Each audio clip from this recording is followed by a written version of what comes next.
follow Megan. Follow Megan. I'm going to keep Megan for as long as we can. We're actually on air now.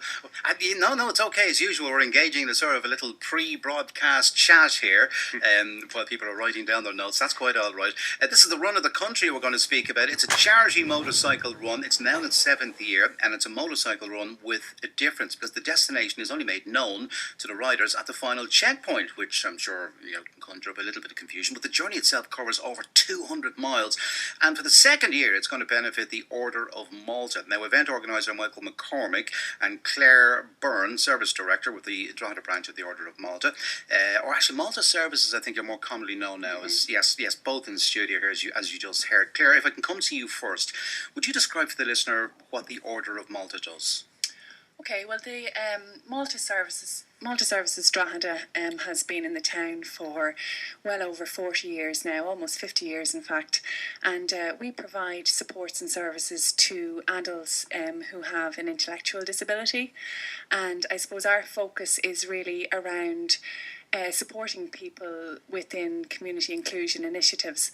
And what I mean by that is that we support people around things like going back to education, sourcing paid employment for people in the open labour market, and sort of embedding people within their own communities. So making sure that people are members of their local libraries, members of their local art centres, theatre groups and so on, so that they're really becoming part of their community in the same way as you and I are part of our communities, and giving people more opportunities and more life experiences to do that. Now, as you pointed out there, you have been operating in Drogheda since 1969, and I'm wondering, how has the different educational and community programmes within the service changed over those years? How have you seen it flourish? Oh, there's been huge changes. I mean, there's been quite a raft of national policies which have sort of directed this whole area and this whole sector. So traditionally we would have had very much vocational training services where people came into big settings and ran or were part of a number of classes.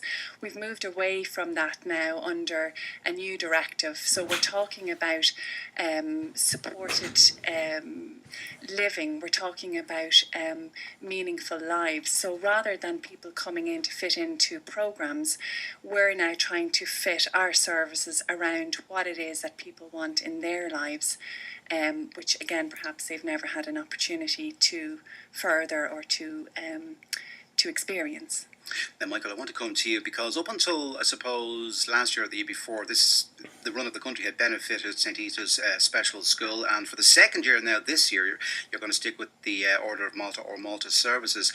I understand you're a retired bank manager, is that correct? Recovering bank manager. A recovering bank manager.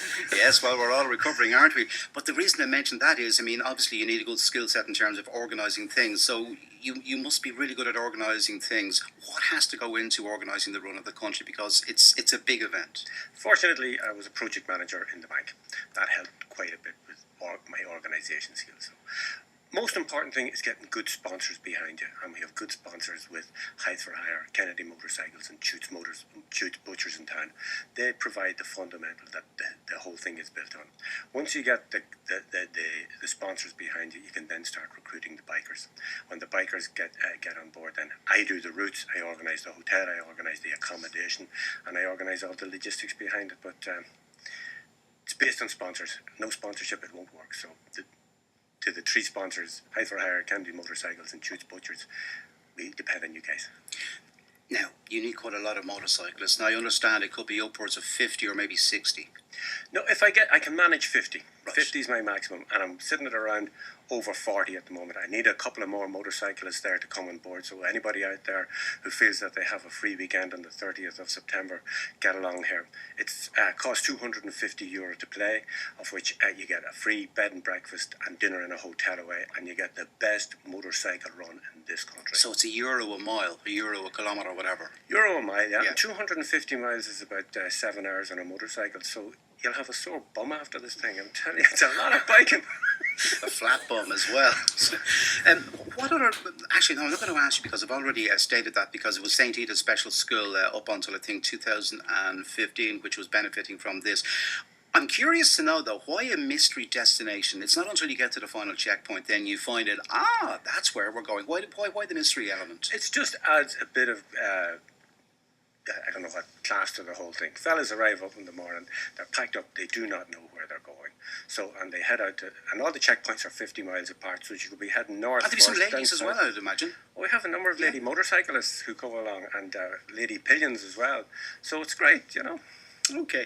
Now, the other thing as well is in terms of the cost of registration and sponsorship, because there will be stop-offs along the way as well. So how much does it cost to register and then sponsor?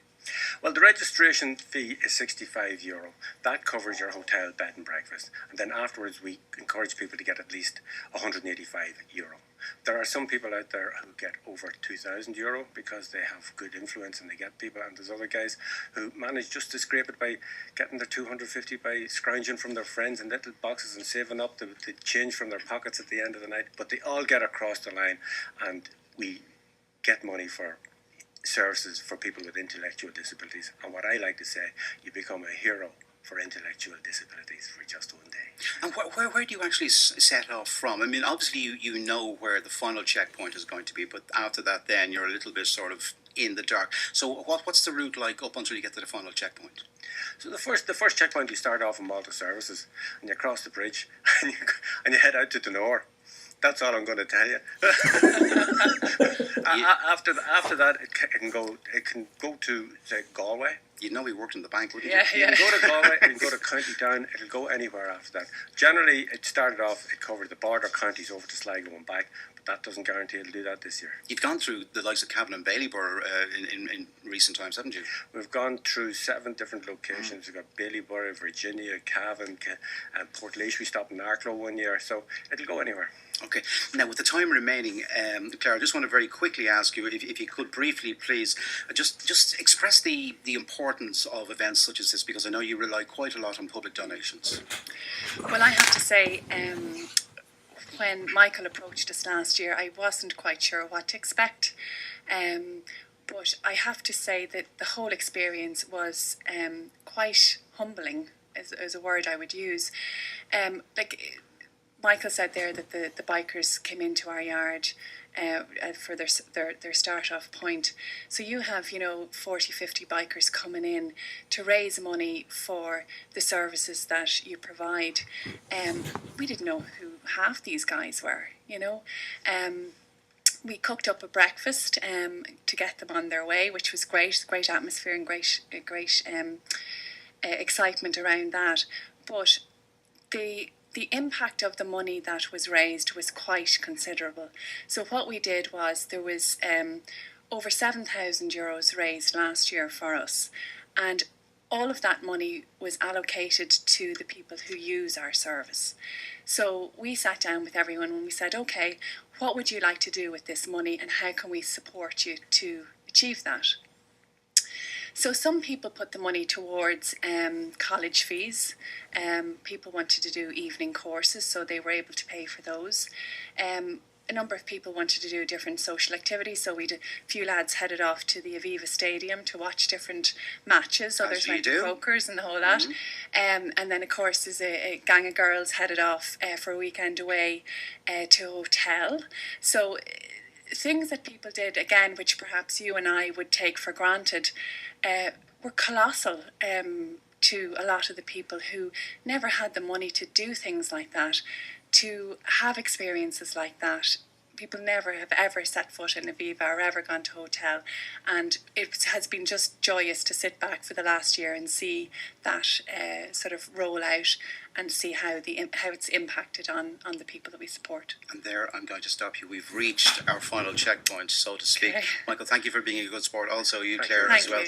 That is Claire Byrne, Director of Services with the Order of Malta, or Malta Services in Drogheda, and Michael McCormick as well, who is the organiser of the Run of the Country. Now, you can contact Michael at 087 131 8363. You can email him, mccormick1 at me.com, or register by going to the Run of the Country Charity Motorbike Tour.com website and then click on the contact tab and you'll find out all the details there. But Claire and Michael, thank you very much. Oh, and by the way, it happens at the 30th of September, just to let you know. Thank you. Thank you. Start your story.